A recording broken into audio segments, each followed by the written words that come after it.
What's going on, guys? It's ASAP Flash here, and I'm here with another movie review for you.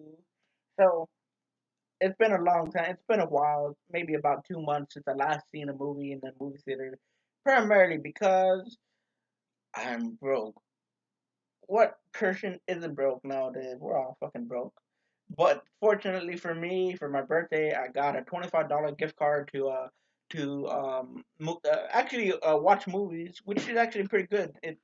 It's actually makes sense for a person like me that loves going to the theater but can't because it's always broke.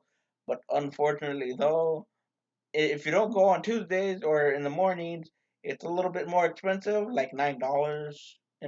That kind of sucks. But whatever. I mean, at least still have some money left. But I got a subject, didn't I? I usually get off subject. Uh, so the movie that I wanted to see, or movies rather, I mean, there's always more than one. I definitely wanted to see it. Who hasn't seen it? I haven't seen it. Blade Runner 2049. I heard that one was kind of a little boring. Uh, um, American Made, I think it was. Well, American Made and this movie like came out around the same time. You know, clockwise or whatever. Anyway, so either it was like later in the day, like an hour later, or the other one, Blade Runner 2049, was like literally started as soon as I got there. So whatever. So the movie that I ended up seeing that wanted to see was The Mountain Between Us, and actually I wanted to see the Wind River, but unfortunately, it's probably like out on Blu-ray right now. So, but I could watch that on Redbox. But anyway, got back to the movie review. So basically, it's kind of like your typical like lost in the middle of nowhere type of vibe. To me, it really felt similar to if you read Gary Hatchet by Gary Paulson, or you know I mean, not really, but Castaway or basically any movie or books or any plot, really, when you're just basically trapped in the middle of nowhere. But the differences between those scenarios is that it's two people involved instead of one person. So to me, like actually, when the movie first started in the first act, at least, Kate Winslet's character really felt so reminiscent to Titanic, especially with like selfish motives and kind of like I do what I want, blah blah blah. Not necessarily I do what I want, but just kind of like she even admits it herself that she kind of like the reason why they're in that situation is because of her selfish ass or whatever. But eventually later on in the movie, I'm not saying she grows 100% as a character because there's still certain scenes where she's like, "Damn, you selfish bitch." But they're like over time where it's like she can work together with Idris Elba's character, and kind of like, I mean, because they do have a common goal: get back home and be safe and sound and all that shit. And and it starts off kind of like Bo Bridges' character like flying them and it's so like I don't know exactly what happened because I couldn't hear that well because whoever mixed the audio wasn't doing a good job. I'm not blaming anybody. Yes, I am. So apparently he must have had a stroke or a shock of some kind, and he literally crashed the plane. And like how the opening scene was shot, like when they're in the little jet type of thing, it really felt reminiscent to that scene in Atomic Blonde, where like the camera's following them around in all sorts of angles. In fact, it basically did just that. It was following Kate Winslet's character, Idris Elba's character, and kind of just like flowing it in that little airplane thing. And especially when it crashed, it's like the camera had turned towards the back end of the jet, and it kind of like tore off that tail end of the jet, and it's like a really a freaky scene or whatever. Primarily because there was a dog in the jet with them, so it's kind of like, oh shit. Like I was I was more concerned about if the dog is gonna make it than the actual human characters. I mean, the human characters are interchangeable. Let's be honest, but an animal, don't kill an animal on camera, not unless if you kind of have to, I guess. In certain situations, which in this situation it's most make more sense. And by that I mean later in that first act, when Idris Elba's character is like has to basically, I think he's trying to like look where he's at in location wise. Kate Winslet's character, she has to stay behind because of a broken foot. That there's a freaking puma. At first, dumbass me, I thought it was a fox. Why would there be a fox in the mountains? There was a puma that was kind of like basically looking for food, but the dog wouldn't shut up. It was like barking, barking, barking. Anyway, long story short, like the dog tried to fight the puma. Yeah, that makes a lot of sense. Where it goes, animal, whatever. Uh, trapped. Kate Winslet's character, which I'm just gonna say Alex now because saying Kate Winslet's character is getting kind of annoying. Anyway, so the puma is actually almost gonna eat her, and then she just points a flare gun at him, and then pow, just right in the mouth, pow, right in the kisser. You know. Uh, so so basically, later they eventually eat the dog, eat the not eat the dog, but eat the puma, because why not? That makes the most sense. So like long story short, fast forwarding the things a bit or whatever. They eventually find a cabin, whatever. So like the first act of the movie is just kind of like her being paralyzed and her kind of like being like a pain in the ass, wanting to help, even though how can you help? You're in the middle of nowhere and yet with a broken foot and a like kind of an impromptu cast. So what the hell are you gonna do? Break your foot even more?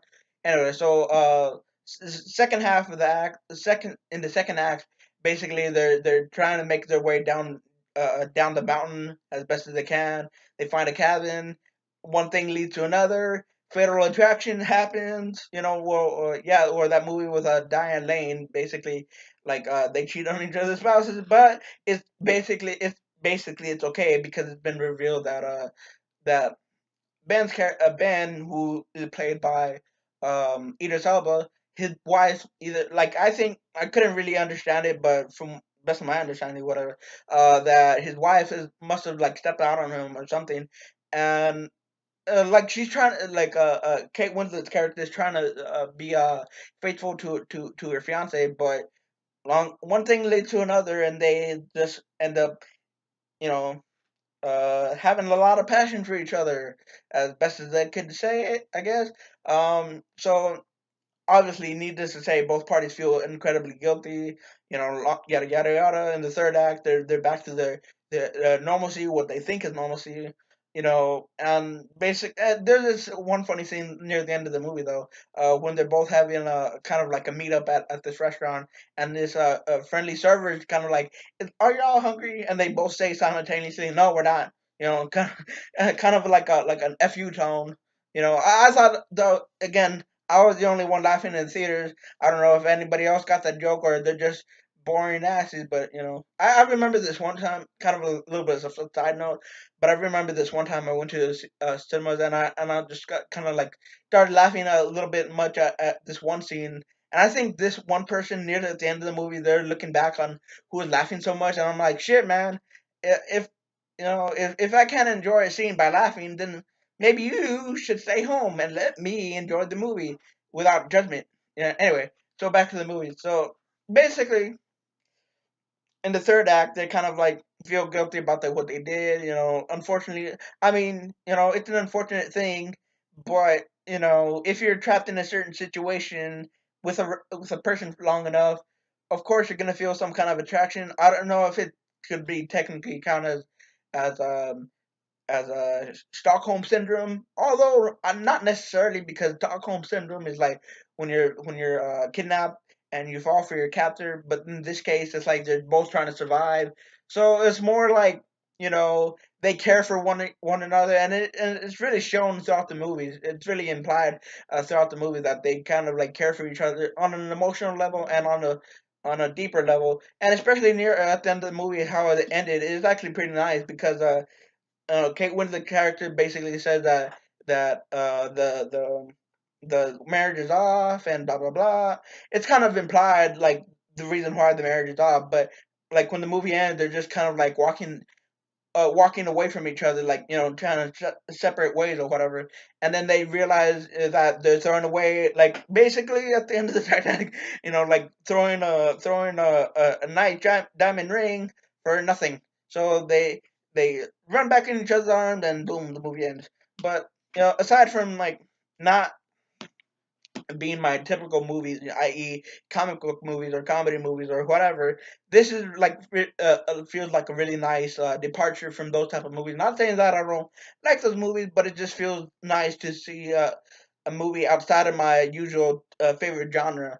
And it felt really nice, primarily because to the great part of the film, the movie is just carried by the two actors, and I just really enjoy Idris Elba's character a lot. And I mean, Kate Winslet's fine and everything, but to me, she just feels like kind of like your atypical, like selfish person that's like, I really want to get married. Well, shit, I want $1 million, so I don't see that's happening soon. So calm down. I'm pretty sure your fiance would understand that you're trapped in the middle of nowhere, or trapped at the airport versus trapped in the middle of nowhere and I don't know where the hell she is. Decisions, right? Anyway, so yeah, this movie is pretty good. It like the one thing I would change about it though is, I mean, shit, the actors talk so freaking softly. You have to be like, what? But then again, for me, I'm kind of like, can't really hear that well or whatever. I just need freaking subtitles or something, whatever. But then again, what I also like about this movie, it's not like, a really complex plot that you have to know everything that's happening or whatever. Just basically kind of a simple plot. I mean, the movie is fairly easy to follow. So yeah, that's pretty much it. I didn't feel like I've been talking too much about this movie, but it's pretty good. I like it. So yeah, I'm out. And what do you tell me down below what you think of the movie if you've seen it yet? And what horror films are you looking forward to, or what's your ritual for Halloween or whatever? So I'm out like the Flash, and see you with another video.